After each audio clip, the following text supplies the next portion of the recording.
Long before Dominick, Cruz, or TJ Dillashaw, Miguel Torres was the king of MMA's Bantamweight division. His reckless style and unprecedented winning streak saw him stake a claim as the pound-for-pound best fighter in the world, and primed to become a megastar when the division came of age in the UFC. The climb, however, would be followed by a dramatic fall, and despite new weight classes and several training camps, the Mullet King never captured the magic that made him such a feared force in the 2000s. Welcome to the INC, and today we ask, what happened to Miguel Torres? The Miguel Torres story began in the industrial heartland of northern Indiana, an MMA hotbed boasting Stephan Bonnar and Clay Guida as some of its notable residents. While his peers made their name as wrestlers, Torres first began his combat journey competing in Taekwondo, and at the age of 17, made his MMA debut for Fink's Full Contact Challenge in Highland, Indiana. Fink's being the name of a local bar which would hold MMA events as a means of enticing customers. Torres became a regular fixture of these cards, competing 14 times in his first 12 months, including 3 times in a single night. Torres later suggested that his activity may have been even greater due to record providers not including several smoker matches the fighter competed in. Torres amassed a 20-fight winning streak before losing his first match to Ryan Ackerman in 2003. For nearly a decade, it would be the only blemish of the Indiana fighter's career. Torres showed little sign of the loss affecting him, extending his record by a further 12 wins, with all but one coming in the distance. Despite his achievements, Torres was largely ignored by the wider MMA community, due to his questionable level of competition and the overall poor standard of the Bantamweight division at the time. One man who believed in Torres, however, was jiu-jitsu legend Carlson Gracie. The nephew of Helio had been living in the region for several years, following an acclaimed coaching career that saw him guide the likes of Vitor Belfort, Mario Sperry, and Murilo Bustamante. Torres would be one of Gracie's final students before his passing in 2006, boasting he believed no fighter in the world would be able to beat him. Torres would soon have the pedestal to put his master's words to the test. This year, the Ultimate Fighting Championship and World Extreme Cage Fighting have merged and plan to form a new sport called Murder. In 2006, the UFC's parent company Zuffa announced the purchase of WEC, a California-based promotion which had earned a cult following as a starting point for top-level talent, including Nick Diaz, Carlos Condit, and Uriah Faber. While most of its roster was absorbed directly into the UFC, Zuffa retooled the promotion to cater exclusively to the lighter weight classes, including expanding the company's recently formed Bantamweight division. It led to Torres getting a call to compete for the promotion at WEC 30, where a win over unbeaten Jeff Beddard went a long way to silencing those who'd previously written him off as a can crusher. The performance led to Torres earning a title shot against Bantamweight champion Chase Beebe. Torres had reached the Bantamweight summit just 2 fights into his national-level career. Wow! This guy's for real. Beebe is forced to tap out, and we have a new champion in the Bantamweight division. While most fighters become more conservative after winning a title, Torres seemed to thrive with it, and over the next 12 months, embarked on a run of form that brought him to a global stage. A second-round stoppage of Manny Tapia was sandwiched by wins over Yoshihiro Maeda and Takeya Mizugagi, with both fights regarded as 2 of the greatest in company history. Torres was voted 2008's Breakout Fighter of the Year, with some even going as far as to consider him the pound-for-pound best in the world.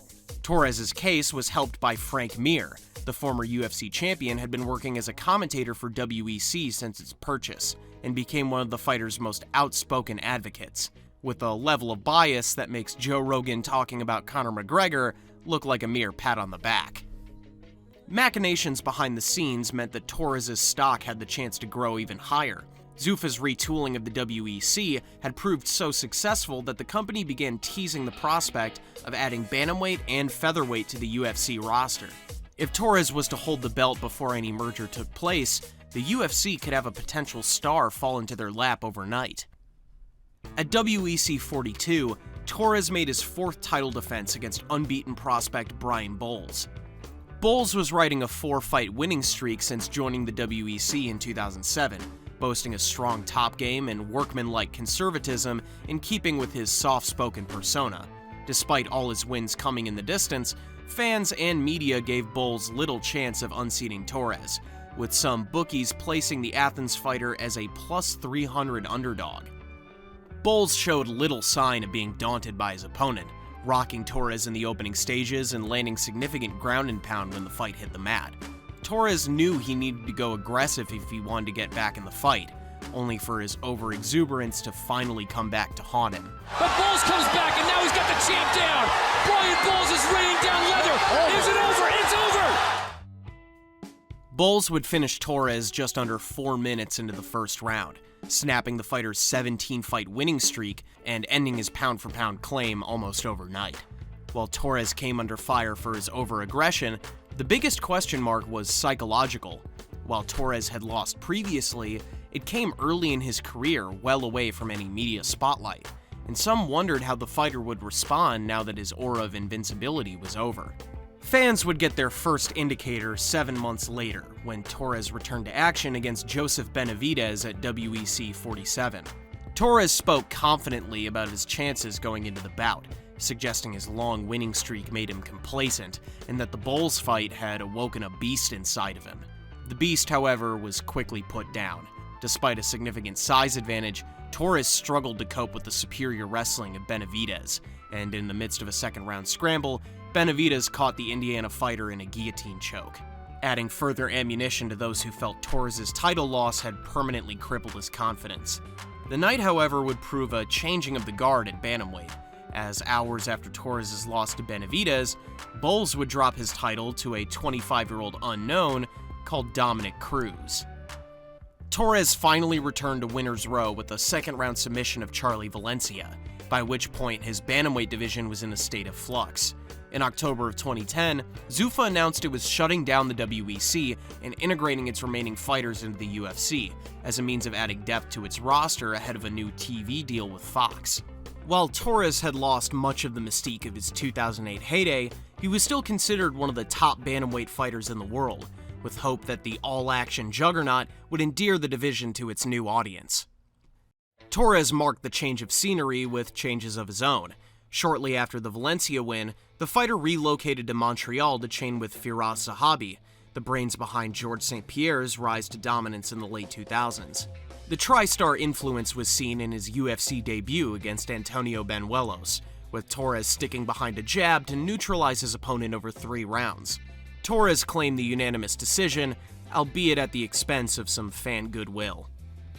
It arguably factored into Torres' next booking as he returned to action at UFC 130 against Demetrius Johnson, widely considered one of the fastest fighters in the sport. The fight would be a pivotal one for both men. While Johnson took his opponent down at will, Torres kept Mighty Mouse honest thanks to his active guard, chasing submissions at a rate not seen since his WEC heyday. Despite nearly every journalist scoring the fight for Torres, Johnson was given the judge's nod in a mood widely derided by the Las Vegas crowd. Johnson would go on to become one of the sport's all-time greats, while Torres would be out of the promotion a few months later. In December of 2011, Dana White announced that Torres had been released from his contract following a joke made about wagons on social media, with White describing the comments as disturbing and unbelonging in the UFC. It turned out Torres' post was a quote from the TV show Workaholics, one which White, in an act straight out of the Vince McMahon playbook, had never heard of. While Torres returned to the promotion shortly after, the saga proved the fighter wasn't as indispensable as first thought, and that the company were actively looking for an excuse to relieve him of his services. Canadian youngster Michael McDonald gave them one at UFC 145. Good combination. Oh, God, it's it. It's it. And it is all over. Torres was released for good in August of 2012. A 2-2 record and underwhelming performances, leaving many believing the fighter was washed despite just entering his 30s. While Torres was no longer considered UFC level, his name value still attracted the sport's smaller promotions, including an intriguing upstart fresh onto the MMA scene. In September of 2012, NBC entered the MMA circus with the World Series of Fighting, the predecessor of what would later become the PFL. As with most upstarts, the WSOF relied on ex-UFC names to bolster its inaugural roster, with Torres joining Andrei Arlovsky and Rumble Johnson for the company's first show later that year. While his heavier counterparts claimed first-round knockouts, Torres wasn't so fortunate, suffering a split decision loss to a then-unknown Marlon Moraes, part of a 13-fight winning streak that saw the Brazilian become company champion and later join the UFC. Torres attempted to revive his career by moving up to featherweight shortly after, but his decision only exaggerated the fighter's problems, being rocked early and suffering a submission loss to 7-6 Pablo Alfonso, after which the company followed the UFC and relieved Torres of his services.